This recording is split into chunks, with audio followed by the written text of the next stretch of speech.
Bueno, como parte de las temáticas de biología para este segundo periodo, vamos a trabajar hoy con lo que sería herencia ligada al sexo.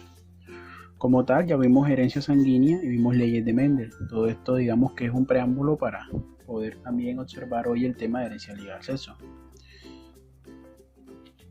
Primero que todo hay que tener en cuenta qué son los cromosomas antes de hablar de herencia ligada al sexo. En el cuerpo humano, en cada una de nuestras células no sexuales, existen 46 cromosomas. El último par se le conoce como cromosomas sexuales. El resto reciben el nombre de autosomas, es decir, 22 pares son autosomas y un último par, el par 23, serían los cromosomas sexuales.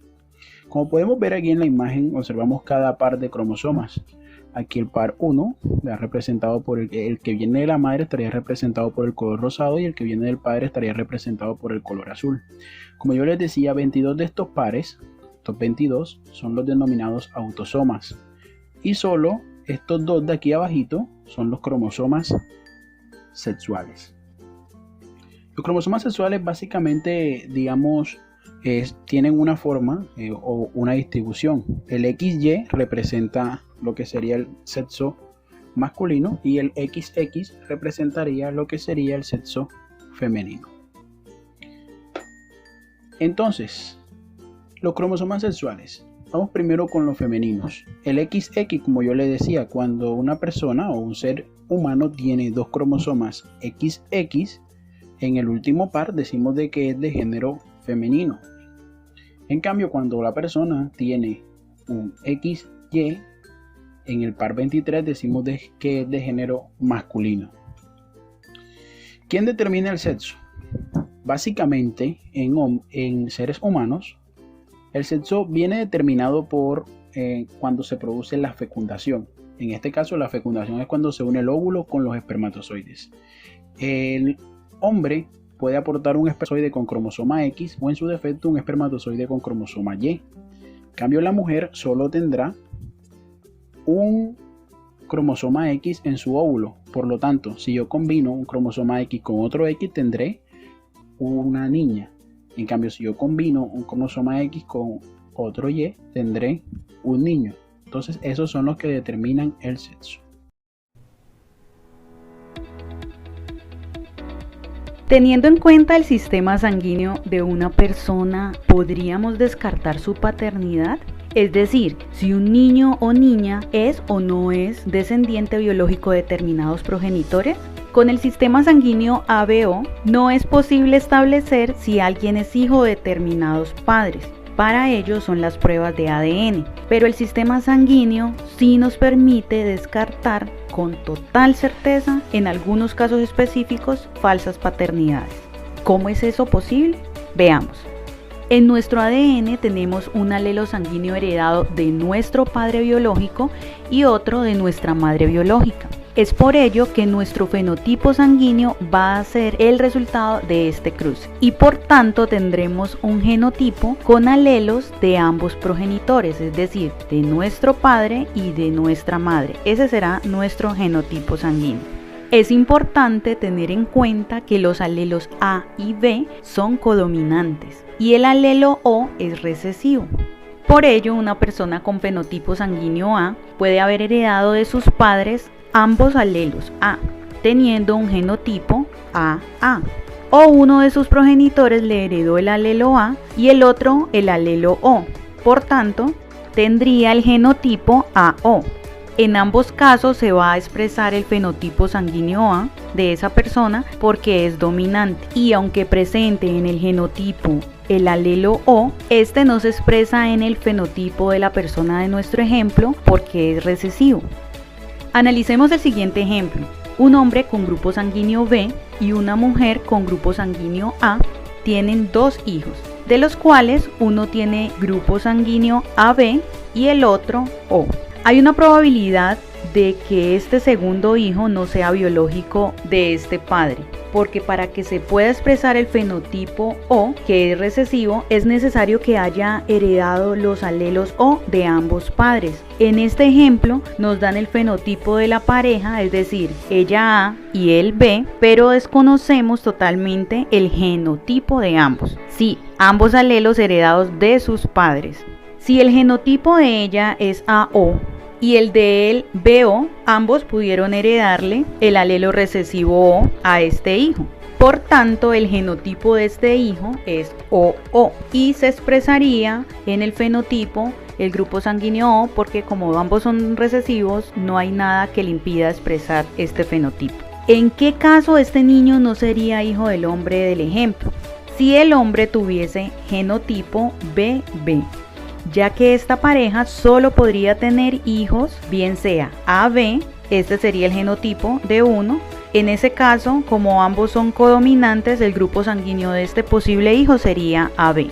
También esta pareja podría tener un hijo con genotipo sanguíneo BO, pero como uno de estos alelos es dominante y el O es recesivo, el grupo sanguíneo de este hijo sería B. Y el O no se expresaría en el fenotipo por la cuestión de recesividad. Y bien, así una vez más comprobamos que los conocimientos en ciencias naturales y en general nos pueden servir para resolver situaciones de nuestra vida cotidiana. ¿Por qué se producen las anomalías cromosómicas? La mayoría de las anomalías cromosómicas se producen porque se origina un problema en el óvulo o en el espermatozoide en el momento de la fecundación o después de que el óvulo haya sido fecundado. Cuando ocurre el problema en el óvulo o espermatozoide, la anomalía estará presente en cada célula del cuerpo.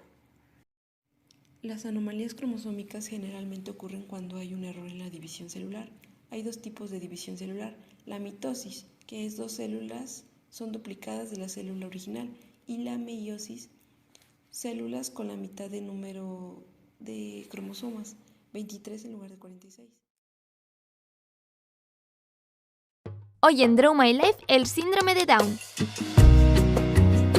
Empecemos por algo sencillo. El síndrome de Down es una alteración genética que se produce por la triplicación total o parcial del cromosoma 21. Por ello también se denomina trisomía del par 21. Es decir, las personas con síndrome de Down poseen 47 cromosomas en vez de 46. Lo más común es que esta anomalía se produzca durante la división meiótica, es decir, cuando el óvulo y el espermatozoide pierden la mitad de sus cromosomas. El error consiste en que uno de los dos gametos no divide su cromosoma 21 y pasa doble al embrión, triplicando dicho cromosoma.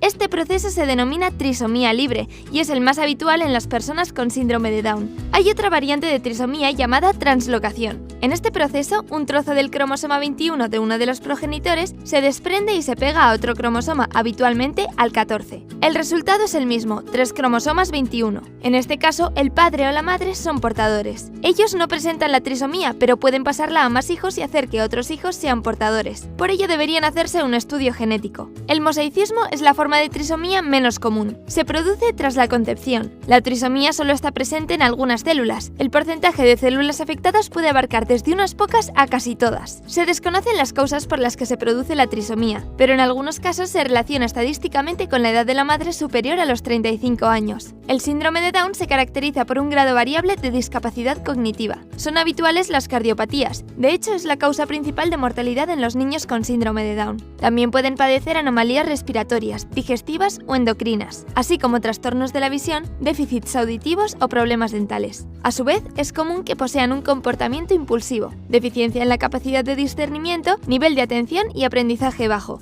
También pueden padecer frustración o ira generalizada al ser conscientes de sus limitaciones. En cualquier caso, con 46 o 47 cromosomas, cada persona es un mundo y se desarrolla de forma diferente. Como el síndrome de Down no es una enfermedad, no hay un tratamiento. Sí lo hay para las enfermedades asociadas al síndrome. A su vez, son muy importantes los programas de atención temprana para los niños. Si tienes un hermano, primo o amigo con síndrome de Down, es muy importante que estimule su inteligencia y potencie su autonomía. Hay que apoyarles para que desplieguen todas sus posibilidades afectivas e intelectuales. Este síndrome debe su denominación a John Langdon Down, quien lo identificó en 1866, pero nunca llegó a averiguar sus causas. En 1958, Jérôme Lejeune descubrió que se producía por una alteración en el cromosoma.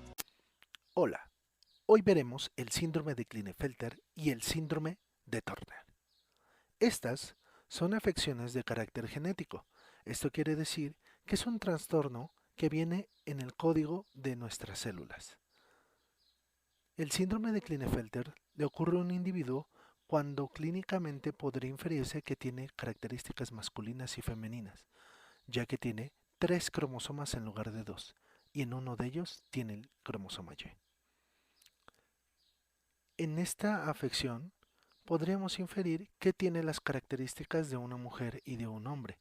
Sin embargo, esto le provoca problemas y principalmente infertilidad. Además de que también tiene otros trastornos a lo largo de su cuerpo, principalmente o el más visible es la ginecomastía, que es el crecimiento abrupto de las mamas masculinas. Además de que tiene muchas características de carácter femenino, piernas alargadas y un torso pequeño.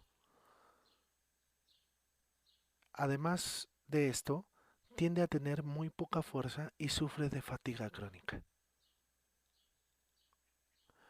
Afortunadamente, los tratamientos son muy frecuentes, los tratamientos con testosterona y muy efectivos, los que mejoran su calidad de vida en general y pues atienden a la falta de energía y aumentan su fuerza. Esto es el síndrome de Klinefelter. Para el síndrome de Turner, al igual el individuo, en este caso ahora una mujer, quien solo tiene un solo cromosoma, pues tiene diversas afecciones que principalmente podríamos decir que es un pliegues en el cuello, una línea de cabello en la espalda y baja estatura con respecto de otras mujeres. Esto aunado a las fallas renales, aunado a diversas cardiopatías y demás enfermedades que le afectan el funcionamiento general del corazón, junto con el desarrollo incompleto de su aparato reproductor femenino y ovarios muy pequeños, además de cataratas, pues no le dan una buena calidad de vida. Afortunadamente, gracias a la hormona GH, podemos tratar el síndrome de Turner para mejorar la calidad de vida.